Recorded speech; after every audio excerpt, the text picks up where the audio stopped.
Hello, I'm Dave Speakman. Welcome back to my beginner guitar course. I did a video previously about power chords. I'll link that here. If you're not sure what a power chord is, go back and watch that video, that will help you. The power chords that we looked at in the previous video were all rooted on the 6th string. So these are called root 6 power chords because the lowest note, the note that the chord's named after, is on the 6th string.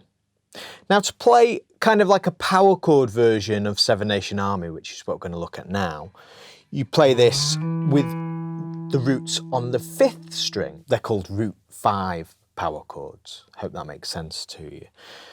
I'm remembering that the power chord comprises of the root, the 5th, and then sometimes the root again, meaning that these chords are neither major nor minor. Incidentally, on the record of Seven Nation Army, he's playing it with a slide, and actually all of the chords end up being major, but that's on the White Stripes version. And then on the horrible other versions that were done of the tune, I think it's more played like a power chord thing, and they make that first chord minor in one of them. I really like the original. Okay, cool. So the first thing I would do actually, I mean, it's written on the sheet, which you can download from our website, but the first thing I would try and do is just kind of with your ears, and when I'm teaching this to the kids, I give them the first note, and then I say, go away this week and work out the riff to Seven Nation Army. And I'm sure most of them go on the internet and look it up, but some of them will listen to it, and that has a value to itself. So if you can just find where the notes of this riff are,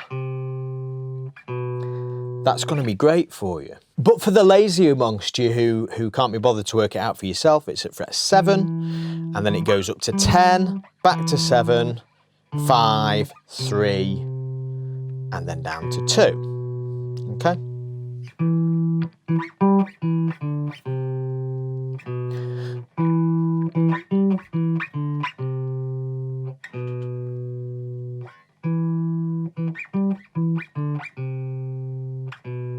And then, okay, so hopefully you can get that side of the riff together. Now, interestingly enough, I'm already doing what I want you to do next, which is, like I said in the previous video, one of the most important things, well, just in guitar playing generally, but certainly about playing power chords, is how you mute the strings. The mutes are incredibly important. So if I have my first finger here,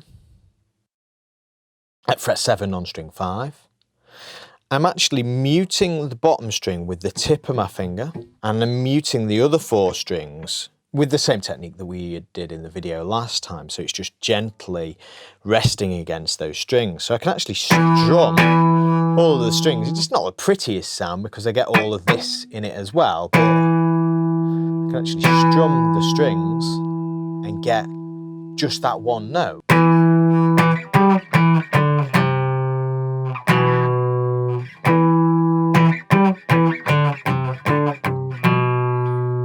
Yeah.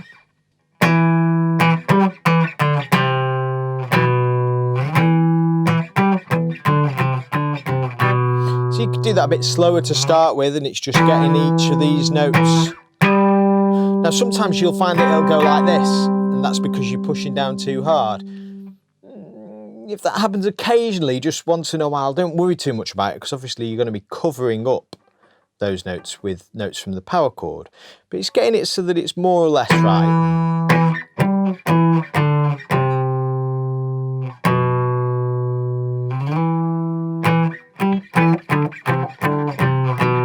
Yeah, this muting technique will carry over into everything else that you do, your bar chords, playing octaves, all sorts of different things on the guitar where really muting is required to get a really clean, clear sound out of the guitar. It's a fundamental part of playing the guitar, and something that I hadn't even realised I was doing until I was much older, you know, and you sort of analyse what you've learnt to do, probably as you're teaching people, really. Next thing, we could do like a little exercise where we just pick through the notes of the chord with these mutes as well. So it's a mute and then the notes of E5, and then 2 other mutes.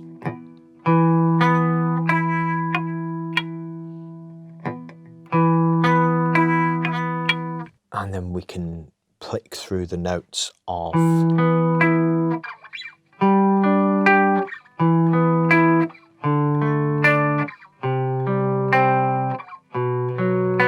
and here we're looking to make sure that there's no nasty notes like that. We want them to be nice and clear.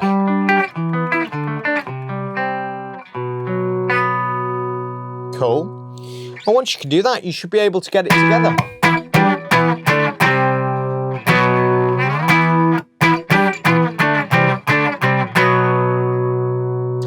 Hopefully you've enjoyed that. Hopefully you can do it. If you do have any questions about it, do ask me in the comments below. Do subscribe because there's going to be more of this coming if this is what you're interested in. Do give the video a like as well. That lets me know that we're doing something that you're interested in. Cool.